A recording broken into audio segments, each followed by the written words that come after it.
ஆத்ம வணக்கம். இன்னைக்கு நாம ஒரு அற்புதமான ஒரு நூலை பத்தி அறிமுகம் செய்ய போறோம். ஆத்ம ஞான சித்தாந்தங்கள். சித்தாந்தம், தத்துவம், கோட்பாடு இப்படி நம்ம அதிகமா பேசிக்கிட்டே இருப்போம் இல்லையா? அப்ப சித்தாந்தங்களை எல்லாத்தையும் உள்ளடக்கிய ஒரு பெட்டகம், ஒரு பொக்கிஷம். இப்ப நம்மளுடைய இயல்பான ஒரு கருத்து என்னன்னாக்கா, வாழ்க்கை அப்படிங்கிறதே மரணம் வரைக்கும் அப்படி எதிர்பார்த்துக்கிட்டே இருப்பாங்க. மரணமா முடிஞ்சிருச்சு, வாழ்க்கை முடிஞ்சிருச்சு அப்படின்னு நம்ம நினைப்போம். ஆனா ஆன்மீகம் அப்படி இல்லை. வாழ்க்கைக்கு முன்பு, வாழ்க்கைக்கு பின்பு, அதாவது மரணத்துக்கு முன்பு, அதாவது பிறப்புக்கு முன்பு, மரணத்திற்கு பின்பு. அதுதான் ஆன்மீகத்தினுடைய முக்கியமான வாழ்க்கை. இங்க வாழ்ந்துகிட்டு இருக்கிறது இந்த ஆன்மாவிற்கு உதவி செய்வதற்காக, அதாவது ஆன்மா தன்னை உயர்த்தி கொள்வதற்காக இங்க இந்த ஒரு உடம்பை எடுத்துக்குது. இந்த உடம்பை எடுத்துக்கிட்டு இங்க பயணம் செய்யுது.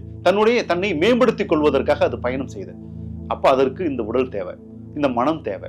அப்ப இந்த ஆன்மா இந்த உடலை எடுத்துக்கிட்டு இங்க பயணம் செய்து இந்த ஆத்ம ஞான சாதனைகளை செய்து ஆத்ம ஞானத்தினுடைய இறுதி இலக்கான முக்தி அடைவதற்கு போராடுதில்ல, அதற்கு தேவையான எல்லா சித்தாந்தங்களையும் உள்ளடக்கியது இந்த நூல். அப்ப எவ்வளவு முக்கியமான பொக்கிஷம் இல்லை? ஒரு சாதாரணமான ஒரு கருத்தை இருக்கு, அதை நீங்க கொஞ்சம் வேற மாதிரி சிந்திச்சு பாருங்களேன். மரணம், அதோட வாழ்க்கை முடிஞ்சிருச்சுன்னு இனிமே நினைக்காதீங்க. மரணத்துக்கு பிறகு ஒரு அற்புதமான ஒரு வாழ்க்கை இருக்கு. பிறப்பு, ஒரு குழந்தை பிறக்க போகுது, அதுக்கு முன்பு அந்த ஆன்மாவிற்குன்னு ஒரு சில இயல்புகள் இருக்குது.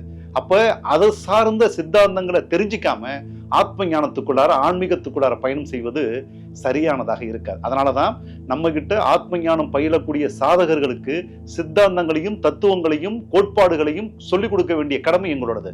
அப்ப சித்தாந்தங்களை தனியாக பிரிச்சு, ஆத்மாவினுடைய சித்தாந்தங்களை தனியாக பிரிச்சு ஒரு நூலா கொடுத்துருக்கோம். கிட்டத்தட்ட ஒரு 400 பக்கம் உடைய இந்த நூல் இது. அப்ப எவ்வளவு பொக்கிஷம் இருக்கும். இந்த நூல் உங்களுடைய கைகள்ல இருக்கணும்.